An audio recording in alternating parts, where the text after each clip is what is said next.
Rasul sallallahu alaihi wasallam bersabda, "Innama akhafu ala ummati a'immatal mudillin." Yang aku takutkan di atas umatku adalah adanya para ulama, tokoh yang menyesatkan. Kenapa Rasulullah begitu takut kepada tokoh dan ulama yang mensesatkan umatnya? Karena jenis ulama seperti ini yang dikenal dengan ulama su, kalau merusak begitu masif dan daya rusaknya luar biasa dahsyatnya. Kalau ada orang di luar Islam kemudian menyatakan permusuhannya, melemparkan fitnahnya, atau kemudian melakukan kejahatan, maka itu justru akan membuat orang Islam semakin waspada dan bersatu dalam menghadapi tantangan atau permusuhan tersebut. Berbeda kalau pelakunya adalah ulama-ulama jahat ini. Mereka ini akan menjadikan orang-orang kafir semakin berani dan beringas dalam memusuhi Islam, karena merasa mereka memiliki amunisi dan alasan. Dan sebaliknya melemahkan barisan kaum muslimin.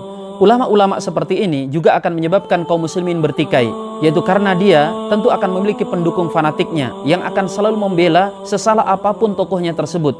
Makanya kita dapati seaneh dan senyeleneh apapun pendapat seorang tokoh, tetap akan didukung habis-habisan oleh para pendukungnya yang fanatik. Bahkan mereka ini berani menteror siapapun yang dianggap memusuhi gurunya atau junjungannya. Yang selanjutnya, nasihat atau perbaikan juga akan sangat sulit disampaikan. Ketika kita menyampaikan koreksi atas kesalahannya, itu dianggap sebagai perbuatan nyinyir dan kebencian. Ketika kita memberikan bantahan, itu dianggap sebagai bentuk permusuhan. Terlebih kalau tokoh tersebut memiliki kedudukan yang tinggi, pendidikan yang mentereng, atau gelar-gelar yang membuat silau, maka sebaik apapun nasihat dan seterang apapun kebenaran yang disampaikan akan dianggap angin lalu oleh para pendukungnya. Disinilah kita akan mendapatkan fakta yang sangat aneh bin ajaib.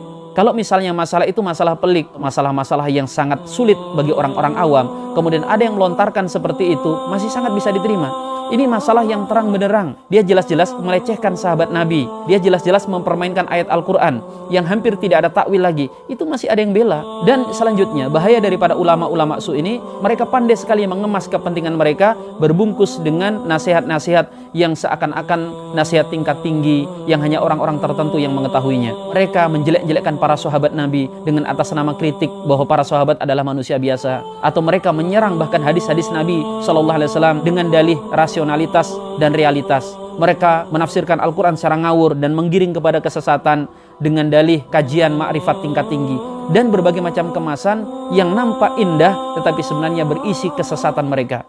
Itu mengapa kemudian dalam hadis yang lain Rasul SAW bersabda, bukan Dajjal yang paling aku takuti. Rasul mengulang sampai 3 kali sehingga para sahabat bertanya, ya Rasulullah, siapa itu yang paling kau takuti melebihi Dajjal? Dan Rasul kemudian mengatakan, para tokoh yang mensesatkan, ulama yang seharusnya membela dan membimbing umat, tetapi justru menjerumuskan dan mencelakakan umat. Maka teman-teman sekalian, waspadalah terhadap sosok-sosok seperti ini, para ulama su yang mereka akan senantiasa ada di tengah-tengah umat untuk merusak umat Muhammad SAW. Terlebih di akhir zaman seperti ini, tentu jumlah mereka semakin banyak. Maka pandai-pandailah dalam memilih guru agar kita tidak disesatkan oleh mereka.